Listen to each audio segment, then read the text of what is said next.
Brought to you by Express Care Health and Skin Center. Get in, get out, get better. Welcome back to Healthy Living. Cholesterol is a waxy, fat-like substance that occurs naturally in all parts of the body and is made by the liver. It's present in foods we eat, and we actually need it in order for our bodies to function normally. But having too much can increase your risk of getting heart disease or even having a heart attack. Here to tell us more about cholesterol is Express Care's Dr. Jitka Lom. Thanks, Doc, and Hi. you look really nice tonight. Thank you. And now tell us, what is cholesterol and why is it important for our bodies to function? Cholesterol is an essential molecule in our body. Actually, it makes up the cell membrane in every single one of our cells in our body. We need that for cell repair. It also is the mother molecule from which we get all our hormones, our testosterone, our estrogen, progesterone. All of these hormones come from cholesterol, so it's a building block. So it is incredibly important. And as you mentioned, our liver makes it. We all hear about foods that contain cholesterol, but actually the amount that we take in pales in comparison to the amount that we make ourselves every day. Oh, wow. Okay, so now I've read that cholesterol is carried in the blood by molecules called lipoproteins. Correct. Now, what are these and how does this relate to, I've heard LDLs and HDL? And it is confusing. So here's the thing. So as we know, fat cannot be dissolved in water. So for the cholesterol molecule to get, let's say, from the liver to a muscle somewhere where it's going to repair the cell membrane, it needs to be carried in the blood by a protein. So the protein is like a little horse, a little carrier. You pack the cholesterol on it and it goes through the bloodstream over to the muscle. And then the type of horse, let's say, the carrier protein varies. You can have a high density, that's HDL, or a low density protein. Now, when we measure these in the blood, the HDL high density or LDL low density proteins, we're measuring the carrier protein for the cholesterol. And we know that certain of these proteins are more harmful to us. The HDL is protective, the LDL is harmful. So if you have a lot of those LDL particles taking your cholesterol around, you have more chance of building up plaque in your arteries, especially around your heart, giving you a risk factor for heart disease. Okay, so when we talk about cholesterol, and I haven't done mine in a long time, but I probably should. What are considered normal levels, and how does a doctor check for cholesterol? Right, so it's a simple fasting blood test in the morning after you've not eaten or drank for about 8 hours at least.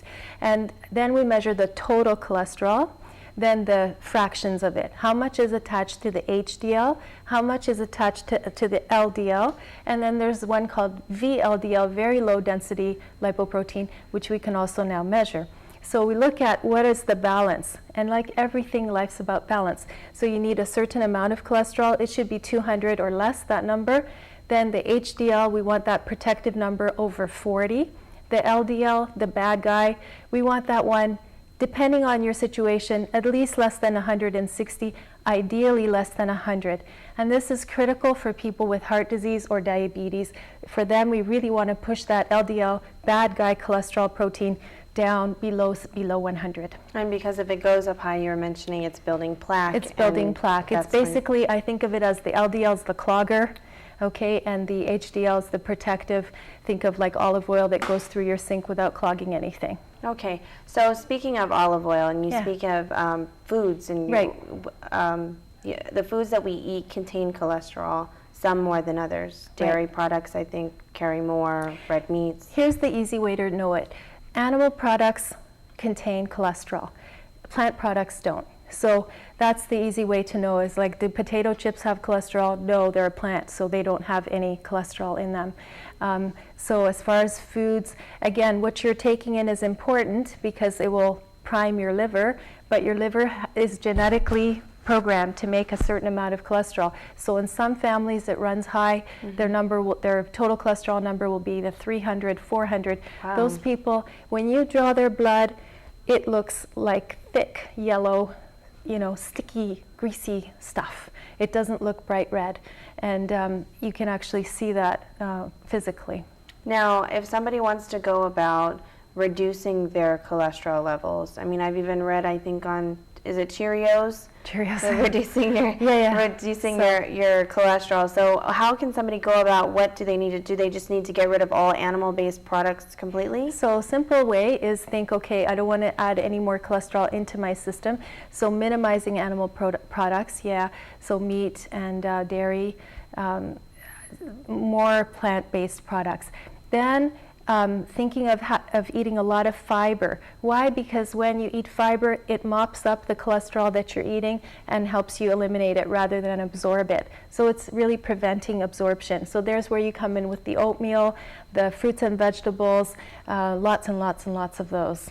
Okay, and so I was going to ask you, does Cheerios really work? So I guess it is because of the fiber in it? There's some fiber in Cheerios. Whole well, grains. Maybe oatmeal okay, and fruits are better. Bran is excellent. Okay, oatmeal, yeah. And you can just buy plain fiber in the form of Metamucil, which is a synthetic, or not synthetic, it's natural psyllium powder. And you can just put it in your orange juice in the morning, and there you have some fiber.